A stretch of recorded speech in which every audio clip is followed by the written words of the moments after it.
7. Ai defeats the Israelites, but Israel violated the instructions about the things set apart for the Lord. A man named Achan had stolen some of these dedicated things, so the Lord was very angry with the Israelites. Achan was the son of Carmi, a descendant of Zimri, son of Zerah, of the tribe of Judah. Joshua sent some of his men from Jericho to spy out the town of Ai, east of Bethel, near Bethaven. When they returned, they told Joshua, "There's no need for all of us to go up there. It won't take more than 2,000 or 3,000 men to attack Ai.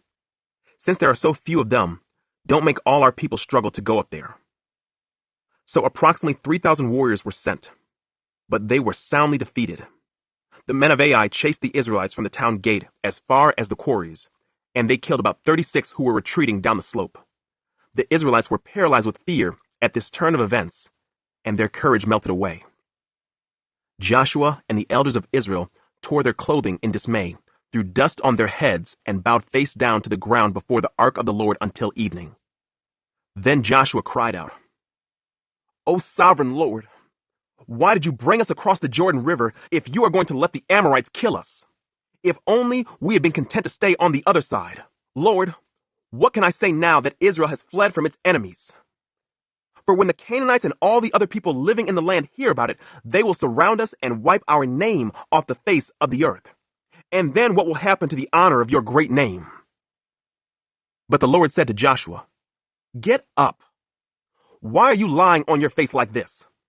Israel has sinned and broken my covenant. They have stolen some of the things that I commanded must be set apart for me. And they have not only stolen them, but have lied about it and hidden the things among their own belongings. That is why the Israelites are running from their enemies in defeat. For now, Israel itself has been set apart for destruction. I will not remain with you any longer unless you destroy the things among you that were set apart for destruction. Get up, command the people to purify themselves in preparation for tomorrow. For this is what the Lord, the God of Israel, says. Hidden among you, O Israel, are things set apart for the Lord. You will never defeat your enemies until you remove these things from among you. In the morning, you must present yourselves by tribes, and the Lord will point out the tribe to which the guilty man belongs. That tribe must come forward with its clans, and the Lord will point out the guilty clan. That clan will then come forward, and the Lord will point out the guilty family. Finally, each member of the guilty family must come forward one by one. The one who has stolen what was set apart for destruction will himself be burned with fire, along with everything he has, for he has broken the covenant of the Lord and has done a horrible thing in Israel." Achan's sin. Early the next morning, Joshua brought the tribes of Israel before the Lord, and the tribe of Judah was singled out. Then the clans of Judah came forward, and the clan of Zerah was singled out. Then the families of Zerah came forward, and the family of Zimri was singled out. Every member of Zimri's family was brought forward, person by person, and Achan was singled out. Then Joshua said to Achan, "My son, give glory to the Lord, the God of Israel, by telling the truth. Make your confession and tell me what you have done. Don't hide it from me." Achan replied, "It is true. I have sinned against the Lord, the God of Israel. Among the plunder, I saw a beautiful robe from Babylon, 200 silver coins, and a bar of gold weighing more than a pound. I wanted them so much that I took them. They are hidden in the ground beneath my tent, with the silver buried deeper than the rest." So Joshua sent some men to make a search. They ran to the tent and found the stolen goods hidden there, just as Achan had said, with the silver buried beneath the rest. They took the things from the tent and brought them to Joshua and all the Israelites. Then they laid them on the ground in the presence of the Lord. Then Joshua and all the Israelites took Achan, the silver, the robe, the bar of gold, his sons, daughters, cattle, donkeys, sheep, goats, tent, and everything he had, and they brought them to the valley of Achor. Then Joshua said to Achan, "Why have you brought trouble on us? The Lord will now bring trouble on you." And all the Israelites stoned Achan and his family and burned their bodies. They piled a great heap of stones over Achan, which remains to this day. That is why the place has been called the Valley of Trouble ever since. So the Lord was no longer angry. 8. The Israelites defeat Ai. Then the Lord said to Joshua, Do not be afraid or discouraged. Take all your fighting men and attack Ai. For I have given you the king of Ai, his people, his town, and his land. You will destroy them as you destroyed Jericho and its king. But this time you may keep the plunder and the livestock for yourselves. Set an ambush behind the town." So Joshua and all the fighting men set out to attack Ai. Joshua chose 30,000 of his best warriors and sent them out at night with these orders: "Hide in ambush, close behind the town, and be ready for action. When our main army attacks, the men of Ai will come out to fight as they did before, and we will run away from them. We will let them chase us until we have drawn them away from the town, for they will say, 'The Israelites are running away from us as they did before.' Then, while we are running from them, you will jump up from your ambush and take possession of the town, for the Lord your God will give it to you. Set the town on fire, as the Lord has commanded.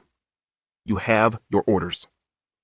So they left and went to the place of ambush between Bethel and the west side of Ai. But Joshua remained among the people in the camp that night. Early the next morning, Joshua roused his men and started toward Ai, accompanied by the elders of Israel. All the fighting men who were with Joshua marched in front of the town and camped on the north side of Ai, with a valley between them and the town. That night, Joshua sent about 5,000 men to lie in ambush between Bethel and Ai on the west side of the town. So they stationed the main army north of the town and the ambush west of the town. Joshua himself spent that night in the valley. When the king of Ai saw the Israelites across the valley, he and all his army hurried out early in the morning and attacked the Israelites at a place overlooking the Jordan Valley. But he didn't realize there was an ambush behind the town. Joshua and the Israelite army fled toward the wilderness as though they were badly beaten. Then all the men in the town were called out to chase after them. In this way, they were lured away from the town. There was not a man left in Ai or Bethel who did not chase after the Israelites, and the town was left wide open. Then the Lord said to Joshua, "Point the spear in your hand toward Ai, for I will hand the town over to you." Joshua did as he was commanded. As soon as Joshua gave this signal, all the men in ambush jumped up from their position and poured into the town. They quickly captured it and set it on fire. When the men of Ai looked behind them, smoke from the town was filling the sky, and they had nowhere to go. For the Israelites who had fled in the direction of the wilderness now turned on their pursuers. When Joshua and all the other Israelites saw that the ambush had succeeded and that smoke was rising from the town, they turned and attacked the men of Ai. Meanwhile, the Israelites who were inside the town came out and attacked the enemy from the rear. So the men of Ai were caught in the middle with Israelite fighters on both sides. Israel attacked them, and not a single person survived or escaped. Only the king of Ai was taken alive and brought to Joshua. When the Israelite army finished chasing and killing all the men of Ai in the open fields, they went back and finished off everyone inside. So the entire population of Ai, including men and women, was wiped out that day, 12,000 in all. For Joshua kept holding out his spear until everyone who had lived in Ai was completely destroyed. Only the livestock and the treasures of the town were not destroyed, for the Israelites kept these as plunder for themselves, as the Lord had commanded Joshua. So Joshua burned the town of Ai, and it became a permanent mound of ruins, desolate to this very day. Joshua impaled the king of Ai on a sharpened pole and left him there until evening. At sunset, the Israelites took down the body as Joshua commanded and threw it in front of the town gate. They piled a great heap of stones over him that can still be seen today. The Lord's covenant renewed. Then Joshua built an altar to the Lord, the God of Israel, on Mount Ebal. He followed the commands that Moses, the Lord's servant, had written in the book of instruction. "Make me an altar from stones that are uncut and have not been shaped with iron tools." Then on the altar, they presented burnt offerings and peace offerings to the Lord. And as the Israelites watched, Joshua copied onto the stones of the altar the instructions Moses had given them. Then all the Israelites, foreigners and native-born alike, along with the elders, officers, and judges, were divided into two groups. One group stood in front of Mount Gerizim, the other in front of Mount Ebal. Each group faced the other, and between them stood the Levitical priest carrying the Ark of the Lord's covenant. This was all done according to the commands that Moses, the servant of the Lord, had previously given for blessing the people of Israel. Joshua then read to them all the blessings and curses Moses had written in the book of instruction. Every word of every command that Moses had ever given was read to the entire assembly of Israel, including the women and children and the foreigners who lived among them. 9. The Gibeonites deceive Israel. Now all the kings west of the Jordan River heard about what had happened. These were the kings of the Hittites, Amorites, Canaanites, Perizzites, Hivites, and Jebusites, who lived in the hill country in the western foothills, and along the coast of the Mediterranean Sea, as far north as the Lebanon mountains. These kings combined their armies to fight as one against Joshua and the Israelites. But when the people of Gibeon heard what Joshua had done to Jericho and Ai, they resorted to deception to save themselves. They sent ambassadors to Joshua, loading their donkeys with weathered saddlebags and old patched wineskins. They put on worn-out patched sandals and ragged clothes, and the bread they took with them was dry and moldy. When they arrived at the camp of Israel at Gilgal, they told Joshua and the men of Israel, "We have come from a distant land to ask you to make a peace treaty with us." The Israelites replied to these Hivites, "How do we know you don't live nearby? For if you do, we cannot make a treaty with you." They replied, "We are your servants." "But who are you?" Joshua demanded. "Where do you come from?" They answered, "Your servants have come from a very distant country. We have heard of the might of the Lord your God and of all he did in Egypt. We have also heard what he did to the 2 Amorite kings east of the Jordan River, King Sihon of Heshbon and King Og of Bashan, who lived in Ashtaroth. So our elders and all our people instructed us, take supplies for a long journey.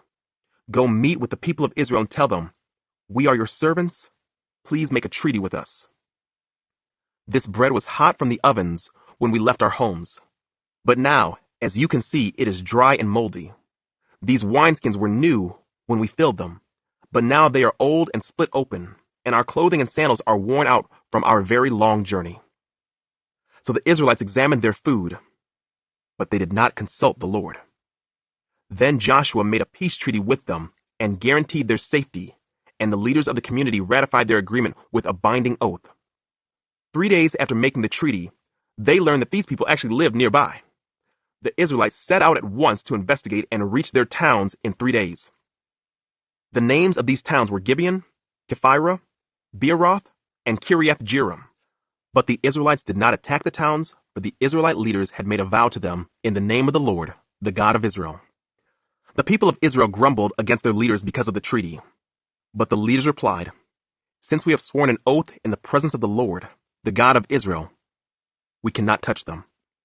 This is what we must do. We must let them live, for divine anger would come upon us if we broke our oath. Let them live." So they made them woodcutters and water carriers for the entire community, as the Israelite leaders directed. Joshua called together the Gibeonites and said, "Why did you lie to us? Why did you say that you live in a distant land when you live right here among us? May you be cursed. From now on, you will always be servants who cut wood and carry water for the house of my God." They replied, "We did it because we, your servants, were clearly told that the Lord your God commanded his servant Moses to give you this entire land and to destroy all the people living in it. So we feared greatly for our lives because of you. That is why we have done this. Now we are at your mercy. Do to us whatever you think is right." So Joshua did not allow the people of Israel to kill them. But that day he made the Gibeonites the woodcutters and water carriers for the community of Israel and for the altar of the Lord, wherever the Lord would choose to build it. And that is what they do to this day. 10. Israel defeats the southern armies. Adoni-Zedek, king of Jerusalem, heard that Joshua had captured and completely destroyed Ai and killed its king, just as he had destroyed the town of Jericho and killed its king. He also learned that the Gibeonites had made peace with Israel and were now their allies. He and his people became very afraid when they heard all this, because Gibeon was a large town, as large as the royal cities and larger than Ai, and the Gibeonite men were strong warriors. So King Adoni-Zedek of Jerusalem sent messengers to several other kings: Hoham of Hebron, Piram of Jarmuth, Japhia of Lachish, and Deber of Eglon. "Come and help me destroy Gibeon," he urged them, "for they have made peace with Joshua and the people of Israel." So these 5 Amorite kings combined their armies for a united attack. They moved all their troops into place and attacked Gibeon. The men of Gibeon quickly sent messengers to Joshua at his camp in Gilgal. "Don't abandon your servants now," they pleaded. "Come at once, save us, help us, for all the Amorite kings who live in the hill country have joined forces to attack us." So Joshua and his entire army, including his best warriors, left Gilgal and set out for Gibeon. "Do not be afraid of them," the Lord said to Joshua, "for I have given you victory over them. Not a single one of them will be able to stand up to you." Joshua traveled all night from Gilgal and took the Amorite armies by surprise. The Lord threw them into a panic, and the Israelites slaughtered great numbers of them at Gibeon. Then the Israelites chased the enemy along the road to Beth-horon, killing them all along the way to Azekah and Makkedah. As the Amorites retreated down the road from Beth-horon, the Lord destroyed them with a terrible hailstorm from heaven that continued until they reached Azekah. The hail killed more of the enemy than the Israelites killed with the sword. On the day the Lord gave the Israelites victory over the Amorites, Joshua prayed to the Lord in front of all the people of Israel. He said, "Let the sun stand still over Gibeon, and the moon over the valley of Ajalon." So the sun stood still, and the moon stayed in place until the nation of Israel had defeated its enemies. Is this event not recorded in the book of Jasher? The sun stayed in the middle of the sky, and it did not set as on a normal day.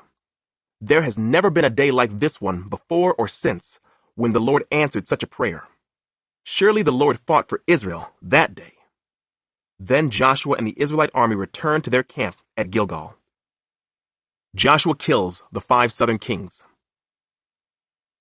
During the battle, the 5 kings escaped and hid in a cave at Makkedah. When Joshua heard that they had been found, he issued this command: "Cover the opening of the cave with large rocks and place guards at the entrance to keep the kings inside. The rest of you continue chasing the enemy and cut them down from the rear. Don't give them a chance to get back to their towns, for the Lord your God has given you victory over them." So Joshua and the Israelite army continued the slaughter and completely crushed the enemy. They totally wiped out the 5 armies except for a tiny remnant that managed to reach their fortified towns. Then the Israelites returned safely to Joshua in the camp at Makkedah. After that, no one dared to speak even a word against Israel. Then Joshua said, "Remove the rocks covering the opening of the cave, and bring the 5 kings to me." So they brought the 5 kings out of the cave, the kings of Jerusalem, Hebron, Jarmuth, Lachish, and Eglon. When they brought them out, Joshua told the commanders of his army, "Come and put your feet on the kings' necks." And they did as they were told. Don't ever be afraid or discouraged, Joshua told his men. Be strong and courageous, for the Lord is going to do this to all of your enemies. Then Joshua killed each of the 5 kings and impaled them on 5 sharpened poles, where they hung until evening. As the sun was going down, Joshua gave instructions for the bodies of the kings to be taken down from the poles and thrown into the cave where they had been hiding. Then they covered the opening of the cave with a pile of large rocks, which remains to this very day. Israel destroys the southern towns. That same day, Joshua captured and destroyed the town of Makkedah.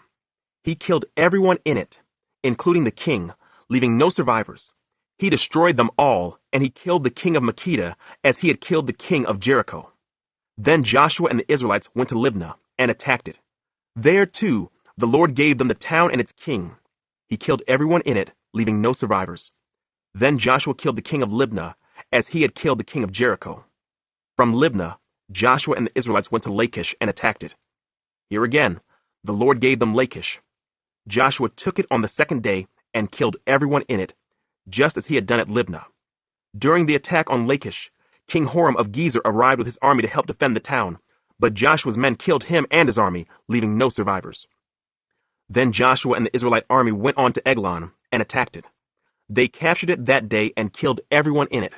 He completely destroyed everyone, just as he had done at Lachish. From Eglon, Joshua and the Israelite army went up to Hebron and attacked it. They captured the town and killed everyone in it, including its king, leaving no survivors. They did the same thing to all of its surrounding villages, and just as he had done at Eglon, he completely destroyed the entire population. Then Joshua and the Israelites turned back and attacked Debir. He captured the town, its king, and all of its surrounding villages.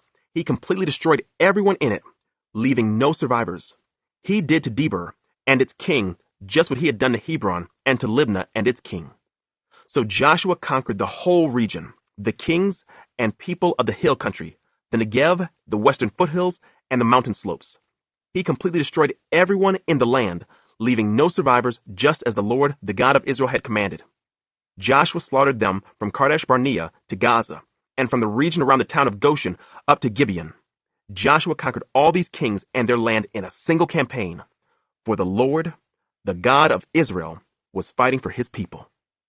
Then Joshua and the Israelite army returned to their camp at Gilgal. 11. Israel defeats the northern armies. When King Jabin of Hazor heard what had happened, he sent messages to the following kings: King Jobab of Madon, the king of Shimron, the king of Achshaph, all the kings of the northern hill country, the kings in the Jordan Valley south of Galilee, the kings in the Galilean foothills, the kings of Naphoth Dor on the west, the kings of Canaan, both east and west, the kings of the Amorites, the Hittites, the Perizzites, the Jebusites in the hill country, and the Hivites in the towns on the slopes of Mount Hermon in the land of Mizpah. All these kings came out to fight. Their combined armies formed a vast horde. And with all their horses and chariots, they covered the landscape like the sand on the seashore. The kings joined forces and established their camp around the water near Merom to fight against Israel. Then the Lord said to Joshua, "Do not be afraid of them. By this time tomorrow, I will hand all of them over to Israel as dead men. Then you must cripple their horses and burn their chariots." So Joshua and all his fighting men traveled to the water near Merom and attacked suddenly. And the Lord gave them victory over their enemies. The Israelites chased them as far as Greater Sidon and Misrephoth Maim and eastward into the valley of Mizpah until not one enemy warrior was left alive. Then Joshua crippled the horses and burned all the chariots as the Lord had instructed. Joshua then turned back and captured Hazor and killed its king. Hazor had at one time been the capital of all these kingdoms. The Israelites completely destroyed every living thing in the city, leaving no survivors. Not a single person was spared. And then Joshua burned the city. Joshua slaughtered all the other kings and their people, completely destroying them, just as Moses, the servant of the Lord, had commanded. But the Israelites did not burn any of the towns built on mounds except Hazor, which Joshua burned. And the Israelites took all the plunder and livestock of the ravaged towns for themselves. But they killed all the people, leaving no survivors. As the Lord had commanded his servant Moses, so Moses commanded Joshua. And Joshua did as he was told, carefully obeying all the commands that the Lord had given to Moses. So Joshua conquered the entire region, the hill country, the entire Negev, the whole area around the town of Goshen, the western foothills, the Jordan Valley, the mountains of Israel, and the Galilean foothills. The Israelite territory now extended all the way from Mount Halak, which leads up to Seir in the south, as far north as Baal Gad at the foot of Mount Hermon in the valley of Lebanon. Joshua killed all the kings of those territories, waging war for a long time to accomplish this. No one in this region made peace with the Israelites except the Hivites of Gibeon. All the others were defeated, for the Lord hardened their hearts and caused them to fight the Israelites, so they were completely destroyed without mercy, as the Lord had commanded Moses. During this period, Joshua destroyed all the descendants of Anak who lived in the hill country of Hebron, Debir, Anab, and the entire hill country of Judah and Israel. He killed them all and completely destroyed their towns. None of the descendants of Anak were left in all the land of Israel, though some still remained in Gaza, Gath, and Ashdod. So Joshua took control of the entire land, just as the Lord had instructed Moses. He gave it to the people of Israel as their special possession, dividing the land among the tribes. So the land finally had rest from war. 12. Kings defeated east of the Jordan. These are the kings east of the Jordan River who had been killed by the Israelites and whose land was taken. Their territory extended from the Arnon Gorge to Mount Hermon and included all the land east of the Jordan Valley. King Sihon of the Amorites, who lived in Heshbon, was defeated. His kingdom included Aroer on the edge of the Arnon Gorge and extended from the middle of the Arnon Gorge to the Jabbok River, which serves as a border for the Ammonites. This territory included the southern half of the territory of Gilead. Sihon also controlled the Jordan Valley and regions to the east, from as far north as the Sea of Galilee to as far south as the Dead Sea, including the road to Beth Jeshimoth and southward to the slopes of Pisgah. King Og of Bashan, the last of the Rephaites, lived at Ashtaroth and Edrei. He ruled a territory stretching from Mount Hermon to Salecah in the north, and to all of Bashan in the east, and westward to the borders of the kingdoms of Geshur and Maacah. This territory included the northern half of Gilead as far as the boundary of King Sihon of Heshbon. Moses, the servant of the Lord, and the Israelites had destroyed the people of King Sihon and King Og, and Moses gave their land as a possession to the tribes of Reuben, Gad, and the half-tribe of Manasseh. Kings defeated west of the Jordan. The following is a list of the kings that Joshua and the Israelite armies defeated on the west side of the Jordan, from Baal Gad in the valley of Lebanon to Mount Halak, which leads up to Seir. Joshua gave this land to the tribes of Israel as their possession, including the hill country, the western foothills, the Jordan Valley, the mountain slopes, the Judean wilderness, and the Negev. The people who lived in this region were the Hittites, the Amorites, the Canaanites, the Perizzites, the Hivites, and the Jebusites.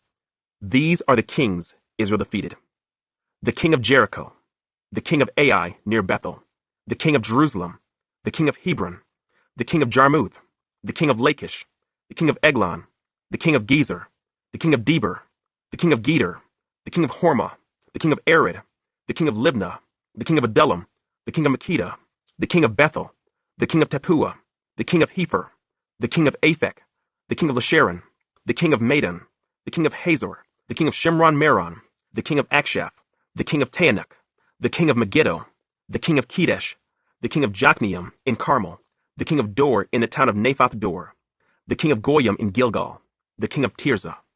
In all, 31 kings were defeated.